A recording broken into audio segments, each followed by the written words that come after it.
వినవలసి ఉంటుంది అంటే ఊపిరున్నంత కాలము వినవలసింది. అందుకే అసలు భాగవత కథా శ్రవణము చెయ్యాలి అంటే ఒక అధికారాన్ని పొందినవాడైతే తప్ప చెయ్యలేడు అనడానికి కారణం అదే లోకంలో. అటువంటి భాగవత కథా శ్రవణంలో దశమస్కంధంలో కృష్ణ పరమాత్మ పుట్టినదాదిగా ఆయన అసలు పుట్టడమే ఒక పెద్ద లీల. నిన్నటి రోజున మీకు నేను మనవి చేశాను, ఎక్కడైనా లోకంలో నాకు పుట్టలేదు ఈ పిల్లాడని తల్లిదండ్రులకి తెలుస్తుంది, కానీ పిల్లాడికి తెలియదు. కానీ కృష్ణావతారంలో ఏమిటంటే నేను వీళ్ళ పిల్లాడిని కానని కృష్ణుడికి తెలుసు, కానీ ఆయన తమ బిడ్డడు కాదని తల్లిదండ్రులకి తెలియదు, నందయశోదలకి. అందుకని అసలు పుట్టుకే పెద్ద లీల అయింది. ఇక మిగిలిన లీలలు చేయడం పెద్ద విశేషమేముంది.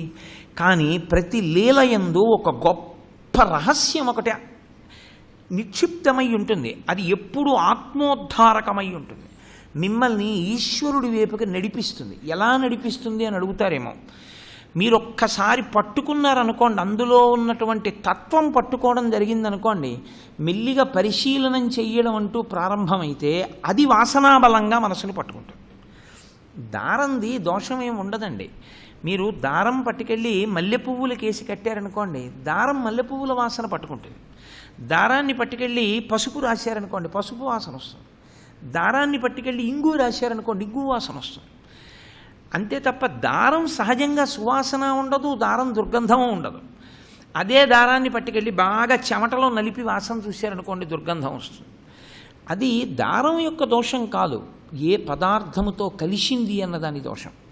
ఒకసారి కృష్ణలీల విన్నవాడు కృష్ణలీల చేత ప్రతిపాదింపబడినటువంటి తత్వాన్ని బాగా పరిశీలనం చేయడం జీవితంలో అలవాటు చేసుకున్నాడు అనుకోండి, అది మనసు యొక్క బలంగా మారుతుంది. క్రమంగా మారి ఇది ఏం చేస్తుందంటే ఉత్తర జన్మల యందు వాసనాదోషాన్ని తీసేయడంలో ఉపకరిస్తుంది. ఈ వాసనాదోషం సామాన్యమైన విషయం కాదు. అసలు జీవితంలో పెద్ద శాపం ఎక్కడొస్తుందంటే ఆ వాసన ఎందే వస్తుంది. ఈ జన్మలో వాడు దేంతోనో హత్తుకుంటాడు. వచ్చిన పెద్ద సమస్య ఏమిటంటే ఈశ్వరుడు నరజన్మకి పునర్జన్మ ఇచ్చేటప్పుడు తన జోక్యం పెట్టుకోడు. మిగిలిన ప్రాణులకు ఉంటుంది. నరజన్మ తీసుకున్నవాడు పునర్జన్మ మళ్ళీ ఏదెత్తుతాడు అన్న విషయంలో ఈశ్వరుడి ప్రమేయం ఏమి ఉండదు. మీరు దేని మీద బాగా మనసుని ఉంచడం అలవాటైపోయిందో దాన్ని కష్టకాలమునందు బాధయందు స్మరించడం మనసుకు అలవాటు. నాకు నా కొడుకు మీద చాలా వ్యామోహం ఉండిపోయింది అనుకోండి, నా కొడుకుని స్మరిస్తాను. ఎప్పుడైనా ఇబ్బంది వస్తే వాడు ఒకసారి వస్తే బాగుండు, వాడు ఒకసారి వస్తే బాగుండు అంటాను. ఇది పట్టుకుంటే ఏమవుతుందంటే మనసుకి అది ఆఖరి ఊపిరి ఆగేటప్పుడు బయటికి వెళ్ళేటప్పుడు దీన్నే పట్టుకుని ఎడుతుంది. ఈ వాసన పుస్తకాల మీద ఉండిపోయింది అనుకోండి, అదొక వాసన కింద మారుతుంది. ఆ వాసన ఏదో ఐశ్వర్యం మీద ఉండిపోయింది అనుకోండి, అదొక వాసన. భార్య మీద ఉండిపోయింది అనుకోండి, అదొక వాసన. లేకపోతే ఏదో దురలవాటు మీద ఉండిపోయింది అనుకోండి, అదొక వాసన. అప్పుడు మనసు ఏం చేస్తుందంటే ఉత్తర జన్మలలో మళ్ళీ ఆ వాసన పట్టుకుని ఇంకో శరీరంలోకి ఎడుతుంది. అందుకని ఆ శరీరంలో ఉన్నా కూడా దాన్నే చేస్తూ ఉంటుంది. కారణం ఏంటంటే ఈ వాసన పట్టుకుని వెళ్ళిపోయింది. వాసన అంటే ముక్కుకి తగిలేదు కాదు, మీరు ఒకటి అనుభవించడం వల్ల వచ్చేటటువంటి అనుభవాల్ని బాగా పట్టుకుని దాన్నే కోరుకునేటటువంటి ఆ పూనిక అంటుకుంటే మనసుకి వాసన అంటారు. ఈ వాసనా బలం శరీరాన్ని విడిచిపెట్టి ఇంకో శరీరంలోకి వెళ్ళినా కూడా జీవుడితో పాటు వెళ్ళిపోతుంది. వెళ్ళిపోతే ఏమవుతుందంటే పెద్ద సమస్య, ఈ జన్మలో దరిద్రం ఈ జన్మతో పోదు. ఈ వాసన పట్టుకుని ఇంకో ఉపాధిలో పెడతాడు, మళ్ళీ అక్కడ అనుభవించడం మొదలెడతాడు. అది వాడి అదృష్టం బాగుండి ఎక్కడైనా ఒక మహాత్ముడి యొక్క సంస్పర్శ చేత విరిగితే పర్వాలేదు, లేకపోతే ఇంకా దట్టం అవుతూ వచ్చిందనుకోండి, ఇంకా ఇంకా ఇంకా ఇంకా అనుభవిస్తూ అలా వెళుతూనే ఉంటాడు ఆ ఉపాధుల్లోకి. దానికి ఏమి ఎడా తెరిపి ఏమి ఉండదు. కాబట్టి దానికి పెద్ద ఓషధి ఏది అంటే భాగవతం ఒక్కటే. ఎంత మురికిగా ఉన్న నీరైనా సరే ఇండిపి గింజ అని ఉంటుంది. ఆ ఇండిపి గింజ వేశారనుకోండి, అది మురికినంతటిని విరగ్గొట్టేసి స్వచ్ఛమైన నీరు పైకి తేలిపోయేటట్టుగా చేస్తుంది. కృష్ణలీలలు ఏం చేస్తాయంటే కోట్ల జన్మలుగా మనసుకు పట్టుకున్నటువంటి వాసనా బలాల్ని విరగ్గొట్టి మనసుని స్వచ్ఛం చేస్తాయి. ఇంకింతకన్నా జీవుడిగా మీరు కోరుకునే ఉపకారం ఏముంటుంది? తృణావర్తోపాఖ్యానము అని ఒక లీల. అందులో ఒకానొకప్పుడు ఆ తల్లి యశోదాదేవి చిన్ని కృష్ణుణ్ణి ఒళ్ళో పడుకోబెట్టుకుంది. పడుకోబెట్టుకుని ఏదో తన పని తను చేసుకుంటాను. అకస్మాత్తుగా బిడ్డడు చాలా బరువైపోయినట్లుగా అనిపించాడు. ఏమిటి పిల్లాడు ఇంత బరువు అయిపోయాడు అని ఆ పిల్లవాడిని తీసి నేల మీద పెట్టి, ఏమిటి కాళ్ళు నిప్పెట్టే ఇంత బరువుగా ఉన్నాడు వీడు అనుకుంది. అలా అనుకున్న ఉత్తర క్షణంలో ఎక్కడి నుంచో ఒక పెద్ద సుడిగాలి వచ్చింది. సుడిగాలి అదో విచిత్రమైనటువంటి ధోరణి దాన్ని. అది గుండ్రంగా తనలో తాను తిరుగుతూ భూమి మీదకి వచ్చి అలా వెళ్ళిపోతుంది. వెళ్ళిపోయేటప్పుడు ఆ గాలి తిరుగుతున్నప్పుడు దాని వృత్తంలోకి ఏదొచ్చిందో దాన్ని నిలువుగా పైకి పట్టుకెళ్ళిపోతుంది. అడ్డంగా తీసుకెళ్ళదు. అడ్డంగా తాను వెడుతూ నిలువుగా పైకి తీసుకెళ్తుంది. ఇప్పుడు ఆ తృణావర్తుడన్న రాక్షసుడు కంసుని పనుపుని వచ్చాడు కృష్ణుణ్ణి సంహరించడానికి. అందుకని ఆయన కృష్ణుణ్ణి పట్టుకుపోవాలి. అందుకని ఆయన వచ్చాడు. వచ్చి ఎంత పెద్ద ధూళి రేగిందంటే మిగిలిన వాళ్ళెవ్వరికీ కళ్ళు కనపడ్డం మానేసి, ఆ కళ్ళ నిండా ధూళి పడిపోయింది. పడిపోవడంలో వాళ్ళు ఇలా కళ్ళు మూసుకుని వెంటనే కళ్ళు నులుముకుంటున్నారు. ఏం జరిగింది అన్నది తెలుసుకునే లోపల సుడియరుగని హరిసుడివడ సుడిగాలి తెరంగు రక్కసుడు విసిరిడి సుడిగాలి ధూళి కన్నుల సుడివడ గోపకులు బెగడి సుడివడి రధిపా అన్నారు పోతన గారు. అసలు ఆ పద్యం కూడా అంత సుడి తిరిగింది. అంత పెద్ద సుడిగాలి వచ్చి మిగిలిన వాళ్ళ కళ్ళల్లో దుమ్ము కొట్టి ఈ చిన్ని కృష్ణుడిని అలా పైకి ఎత్తుకుపోతూ వెళ్ళిపోయింది అలాగా. అంతే, అందరూ కళ్ళు తెరిచారు. అందరూ ఎక్కడ వస్తువులు అక్కడ కొన్ని వెళ్ళిపోయి ఏవి అనుకుంటున్నారు. ఆవిడేం చూసుకుందంటే నా కొడుకు ఏడంది. ఏదో పెన్ను కనపడకపోతే ఇక్కడ పెన్ను పెట్టాను ఏమైందని అడిగినట్టు, పుస్తకం పెట్టాను ఏమైందని అడిగినట్టు అడగరగా. అక్కడ పెట్టిన కొడుకు కనపడకపోతే, అక్కడ ఉన్నటువంటి కొడుకు కనపడకపోతే తల్లి మనసు పొందేటటువంటి ఆందోళన వేరు. అదేం సామాన్యంగా ఉండదు. కాబట్టి ఇక్కడ పెట్టి తింతనయుడిక్కడ ఆడుచునుండె గాలి తానెక్కడ నుండి వచ్చి శిశువెక్కడి మార్గము పట్టిపోయె నేడెక్కడ చొత్తునంచు వసితేక్షణ క్రేపు తెరంగు కిన్నయై ప్రొక్కుచువాలు గోవు క్రియ భూస్థలివాలె దురంత చింతయై అంటారు పోతన గారు. ఎంత సహజమైన ఉపమానాలు పడ్డాయో ఆయనకి. బిడ్డల్ని కన్నప్పుడు మిగిలినటువంటి ప్రాణులకు ఉండే వాత్సల్యం వేరు, ఆవుకు ఉండేటటువంటి వాత్సల్యం వేరు.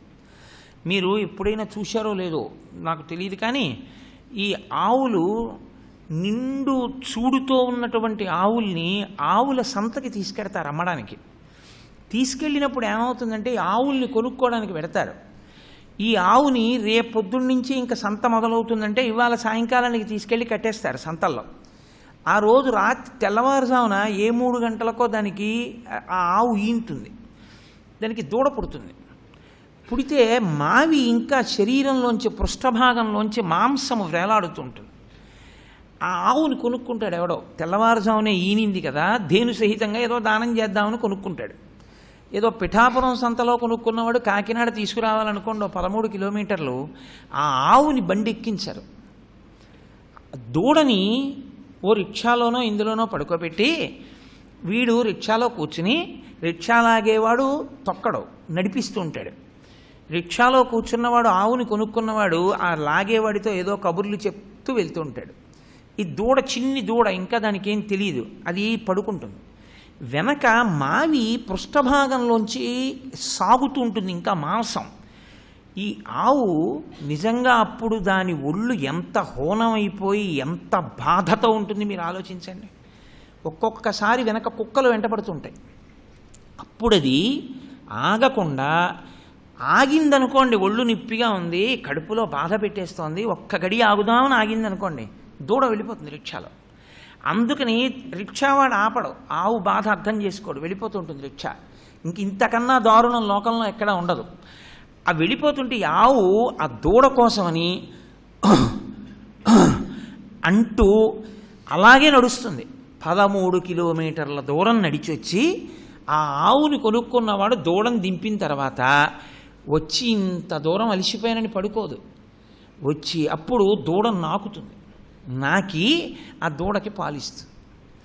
ఇది దూడ మీద ఆవుకుండేటటువంటి ప్రేమ. ఆ దూడ కోసం ఎక్కడికైనా పరిగెడుతుంది. మిగిలిన ప్రాణులు వేరు. నేను కాకినాడలో ఒక అపార్ట్మెంట్లో ఉంటుంటాను. మా ఇంటి చుట్టూ ఎప్పుడు ఆవులు తిరుగుతుంటాయి. దాని దూడ కనపడదు ఆవుకి. అది వచ్చి సందు మొదట్లో నిలబడి అంతెత్తిలా 4 వీధులు చూస్తుంది. చూసి అంబా అని అరుస్తుంది.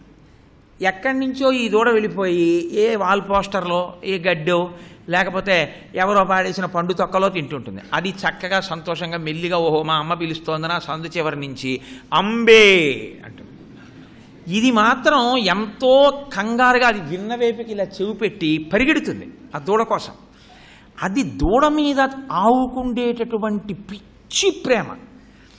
పోతన గారికి ఎక్కడ తట్టిందో ఉపమానం ఆయన రచన చేసింది. పలికిడిది భాగవతమట పలికించు విభుండు రామభద్రుండట. అందుకని ఆయన అన్నారు, ఇక్కడ పెట్టి తింతనయుడిక్కడ నాడుచునుండే గాలితా ఎక్కడ నుండి వచ్చే శిశువెక్కడి మార్గము పట్టిపోయే నేడెక్కడ తొత్తునంచు అసితేక్షణ గ్రేపు తెరంగు ఖిన్నయ్యి.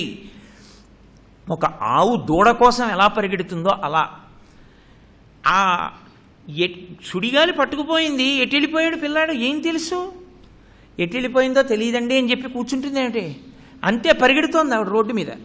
ఆ పరిగెడుతూ గుండెలు బాదుకుంటూ ఎక్కడికి వెళ్ళిపోయాడు నా కొడుకు, ఎక్కడికి వెళ్ళిపోయాడు, ఎక్కడికి ఎత్తుకుపోయింది సుడిగాలని క్రేపు తెరంగు ఖిన్నయ్యి ప్రొక్కుచువాలు గోవు క్రియ భూస్థలివాలే దురంత చింతయ్యి. అలా ఎత్తుకుపోయింది సుడిగాలని పైకి చూస్తూ పరిగెత్తి పరిగెత్తి పరిగెత్తి పరిగెత్తి నేల మీద పడిపోయింది. నేల మీద పడిపోయి గుండెలు బాదుకుని ఏడుస్తోంది. నిజంగా తల్లి బాధ అంటే ఎలా ఉంటుందంటే, ఒక్కొక్కసారి నేను ఒకసారి సామర్లకోట బస్ స్టాండ్లో కూర్చున్నాను. ఇలాంటివన్నీ ప్రారంభం నాకే కనపడతాయి ఏమిటో, వీడు ఎప్పుడైనా చెప్పడానికి పనికొస్తాయి ఉపమానాలు. ఓ తల్లి 4 పిల్లలతో నించుంది. పెద్దాపురం వెళ్ళాలి ఆవిడ. పెద్దాపురప్పాడని ఓ బస్సు వచ్చింది. ఆవిడ ఎక్కేసింది. చాలా రద్దీగా ఉంది ఆ బస్సు. ఆవిడ ఎక్కేసి బస్సు కొంచెం దూరం వెళ్ళిన తర్వాత కండక్టర్ వచ్చాడు. ఎక్కడికన్నాడు, పెద్దాపురం అంది. ఇది పెద్దాపురం వెళ్ళదమ్మా, పెద్దాపురప్పాడు దిగన్నాడు. ఆవిడ దిగిపోయింది. ఈ పిల్లలు దిగిపోయారు. ఓ పిల్లాడు ఉండిపోయాడు. బస్సు వెళ్ళిపోయింది. నిజంగా ఆవిడ పరిగెత్తిందండి ఆ రోజున రోడ్డు మీద. ఈ 3 పిల్లల్ని పరిగెత్తేటప్పుడు కూడా ఒక ఆసామీకి అప్పచెప్పి బాబు ఇప్పుడే వచ్చేస్తానని బస్సుని తను పట్టుకోగలదా?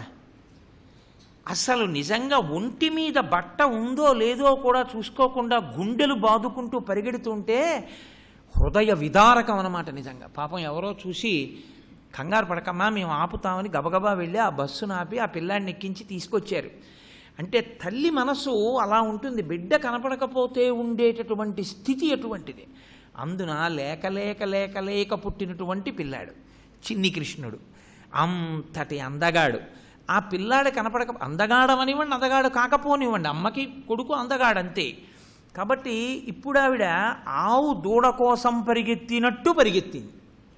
ఇది విన్నాడు కృష్ణుడు. నా కోసం ఏడిచేవాళ్ళు ఉన్నారనుకున్నాడు.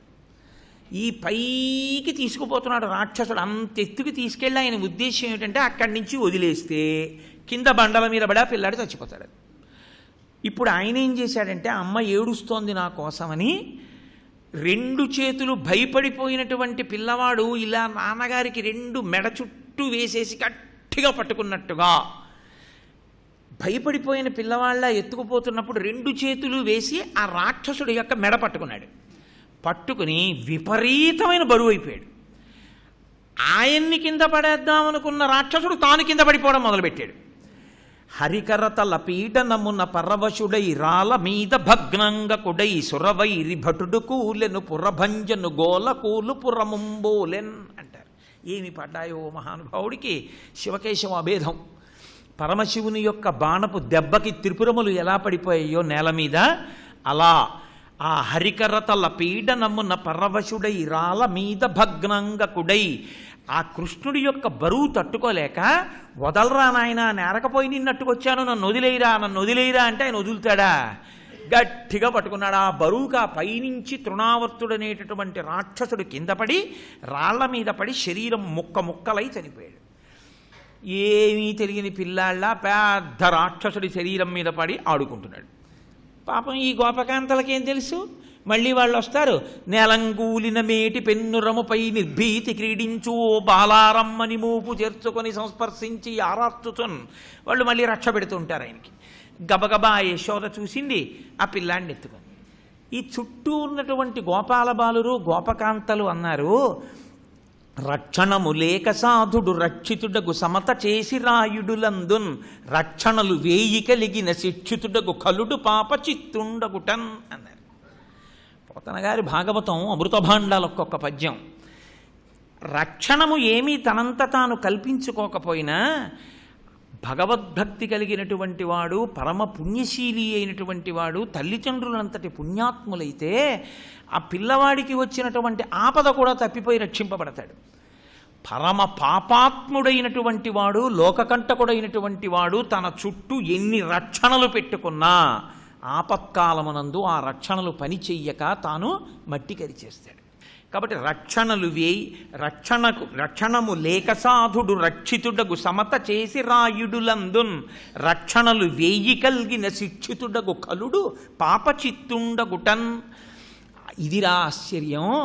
ఆ తల్లిదండ్రులు చేసుకున్న పుణ్యం, ఆ పిల్లాడు గత జన్మల్లో చేసుకున్న పుణ్యం ఆయనకి గత జన్మలే ఉంటాయి. కానీ వాళ్ళు లౌకికంగా చెప్పినటువంటి విషయం, కానీ భాగవతం మనకు అందిస్తున్నటువంటి సారాంశం. ఒక్కొక్క ఆపద జీవితాన్ని ఊపేస్తుంది. నిజంగా వాళ్ళు అనుభవించడం కాదు ఆ కష్టాన్ని, ఆ కష్టం అనుభవిస్తున్నటువంటి వ్యక్తిని చూసిన మన మనసు పాడైపోతుంది. అయ్య బాబోయ్ అంత కష్టమా వయసులో అనిపిస్తుంది. అలా అటువంటి ఆపదలు రావడానికి కారణమేది అంటే గత జన్మలలో చేసుకున్నటువంటి కర్మలే. కాబట్టి సత్కర్మ నువ్వు చేస్తే అదే నిన్ను కాపాడుతుంది. నీ బిడ్డడు కాపాడబడాలి. పరమేశ్వరుడు ఎప్పుడూ కొన్ని విషయాలు చూస్తూ ఉంటాడు. ఏదైనా ఒక గొప్ప విషయాన్ని ఇవ్వాలనుకున్నాడు అనుకోండి, అపమృత్యు వచ్చింది, ఇప్పుడు తొలగాలి, జీవితం ఇవ్వడమా వద్దా అనుకుంటే ఏదో ఒక పెద్ద పుణ్యం ఉంటే తీస్తాడు. కొడుక్కి ఆపద వచ్చేసింది, ఇప్పుడు ఆ కొడుక్కి ఆపద తప్పించాలి. తండ్రి కన్నుల వెంట నీరు కారి ఏడవకుండా ఉండాలి. వాడు ఏడవకుండా ఉండాలంటే వాడిని రక్షించడానికి తగిన పుణ్యం ఏదైనా ఉందా చూస్తాడు. ఉంది, తీసేస్తాడు.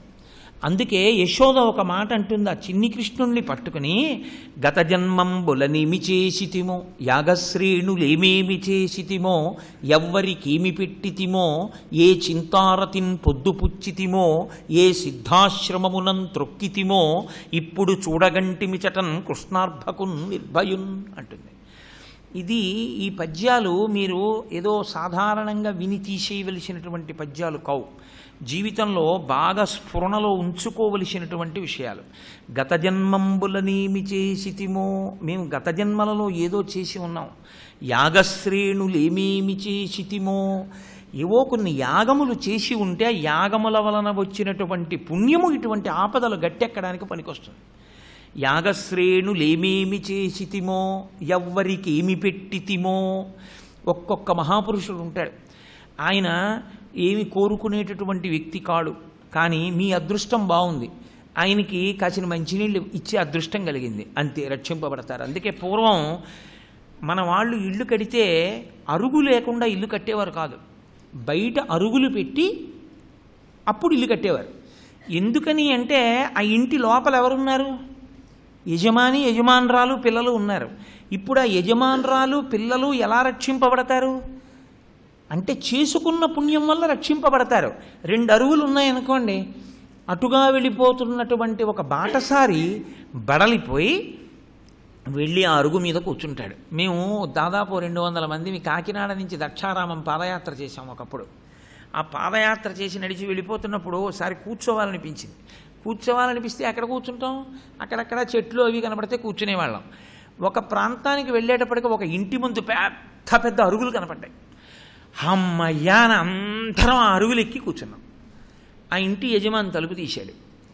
ఎవరండి మీరు ఇంతమంది కూర్చున్నారన్నారు. అయ్యా మేము దక్షారామం పాదయాత్రకు వెళ్తున్నామండి, వెళ్తూ ఇలా కూర్చున్నామండి అన్నాం. వెళ్ళిపోకుండా ఒక్క నిమిషం కూర్చోండి అన్నాడు.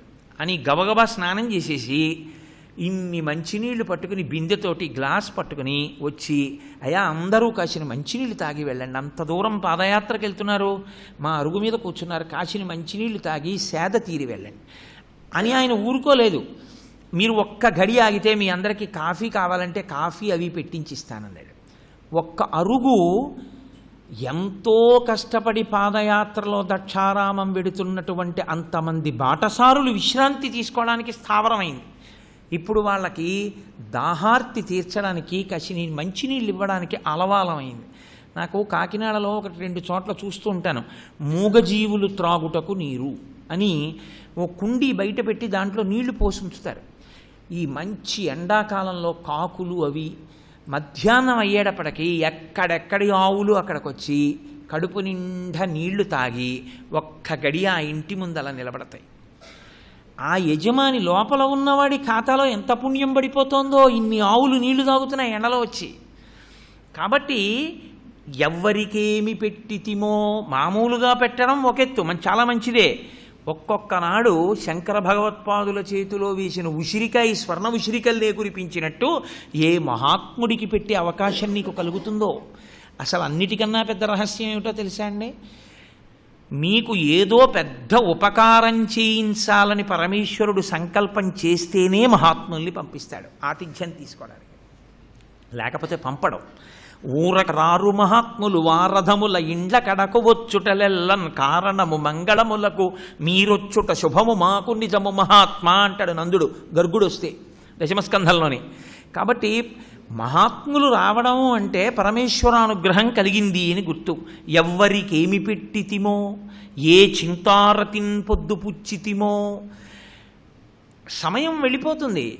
ఇప్పుడు మీరు ఇక్కడ ప్రవచనానికి రాకపోయినా కాలం వెళ్ళిపోతుంది, టీవీ ముందు కూర్చున్నా కాలం వెళ్ళిపోతుంది. కానీ ఈశ్వరుడిది లెక్కలో వేసుకుంటాడు.